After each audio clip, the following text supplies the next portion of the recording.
হযরতুল আল্লাহ মাওলানা আব্দুল সাত্তার সাদে সাহেব।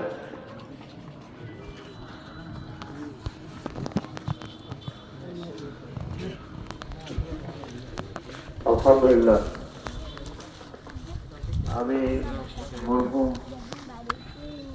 মাওলানা গোলাম মুস্তফা সাহেবের বিআই হতে পেরে দুনিয়া এবং আখিরাতে আমি আমার জন্য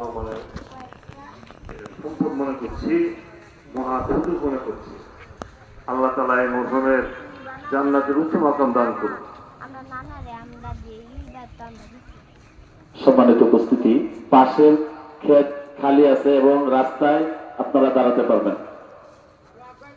সম্মানিত, হ্যাঁ আচ্ছা, যেভাবে সাইলেন্ট আছেন এভাবে থাকেন।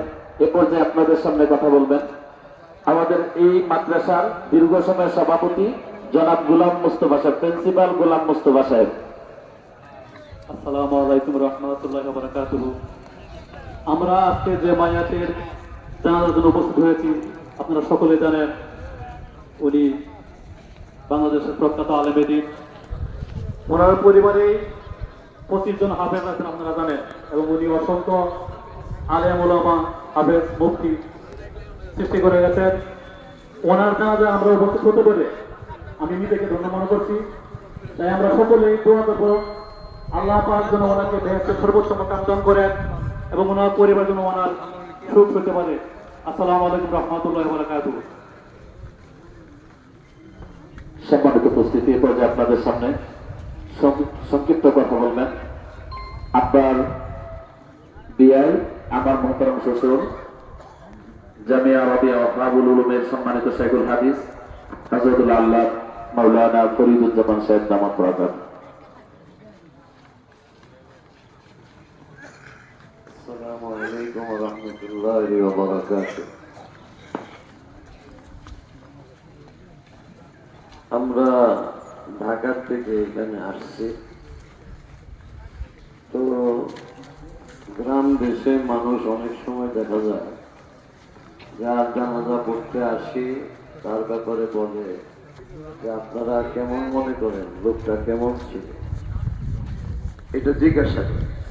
তো সবাই বলে লোকটা ভালো ছিল, কিন্তু এটা লোকটা ভালো হওয়ার কোনো গ্যারান্টি নেই।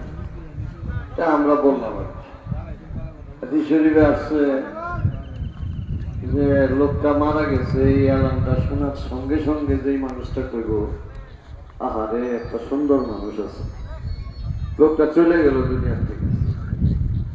এই এলান শোনার সঙ্গে সঙ্গে যারা নিজের থেকে এই কথাটা কয় যে লোকটা চলে গেল দুনিয়ার থেকে, কত সুন্দর একটা মানুষ আছিল, এই ধরনের 40টা মানুষ যদি বলে জিজ্ঞাসা করা ছাড়া, তাহলে আল্লাহ তারে জান্নাত দেবে।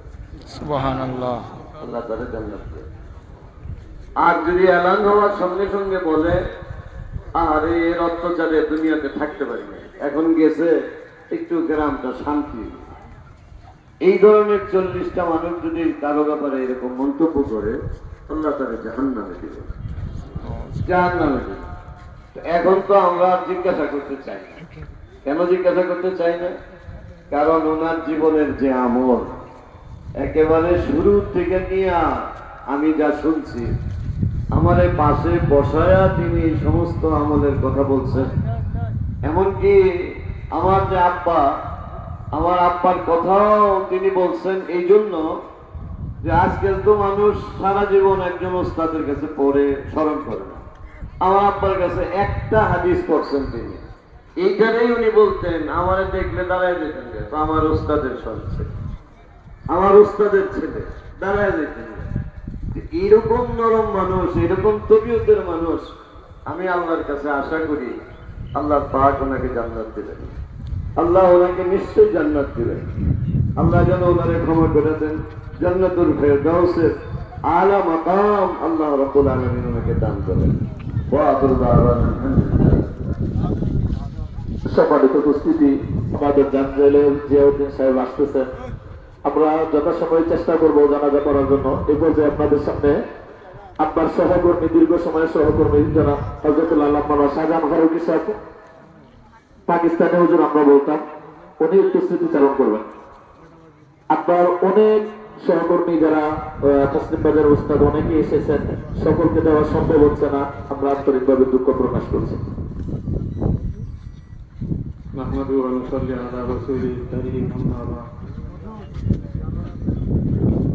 হযরত মাওলানা শাইখুল হাদিস গোলাম মোস্তফা সাহেব, উনি যে একজন ভালো মানুষ ছিলেন, আমি দীর্ঘদিন প্রায় 24 বছর পর্যন্ত ওনার সহকর্মী হিসেবে কাজ করে আসছি। উনি নায়েবে মোহতামের দায়িত্ব পালন করেছেন, আমি নাজেমে তালিমাতের দায়িত্ব পালন করেছি। অসংখ্য অগণিত ছাত্র শিক্ষক সবার হৃদয় কেড়ে নিয়েছিলেন। সবাইকে যেমন উনি মহব্বত করতেন, প্রত্যেকটা ছাত্র শিক্ষক সবাই তার জন্য ওইরকম মন প্রাণ দিয়ে মহব্বত করত। এই জন্য আজকে আমরা এমন এক মনীষীকে হারিয়েছি, যার জন্য শুধু মানব জাতি নয়, বাকাতিস সামাওয়াত ওয়াল আরদ, সমস্ত আসমান জমিন তার জন্য ক্রন্দন করতেছে।